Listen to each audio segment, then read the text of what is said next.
Once upon a time, in a quiet town nestled between green hills and swaying mango trees, lived an old man named Don. Now, Don wasn't rich, not by any measure. His house was made of wood and tin, his shoes were worn, and his meals were simple. But he had something that few others did. A small, golden coin he kept in a velvet pouch under his pillow. It wasn't valuable in the market. It wasn't ancient or rare. But to Don, it was everything. He found it as a child buried in the dirt behind his grandmother's house. She told him, "This coin will never buy you riches, but it will remind you of what truly matters." He didn't understand then, but he kept it.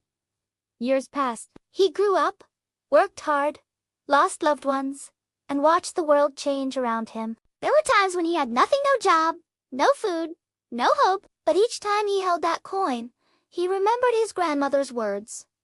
And somehow he found the strength to keep going. One day, a young boy named Mateo knocked on his door. He was ragged and dirty, and he asked for water. Don Elias not only gave him water, but also food and stories and kindness. Mateo came back the next day and the next. And soon they became family. Don Elias took him in, gave him a bed, and taught him to read. When Don Elias grew ill, he called Mateo to his bedside. With his last bit of strength, he handed him the coin and said, "This won't buy you much, but it will remind you that wealth isn't in your pocket, but in your heart, your kindness, your courage." Mateo cried, not because of the coin, but because he understood. Don Elias had shown him that true wealth is measured in the love and kindness we share, not in the money we have. After Don Elias passed away, Mateo became a teacher. He kept the coin in his desk drawer and told his students the story of Don Elias, the old man who had nothing but kindness to give.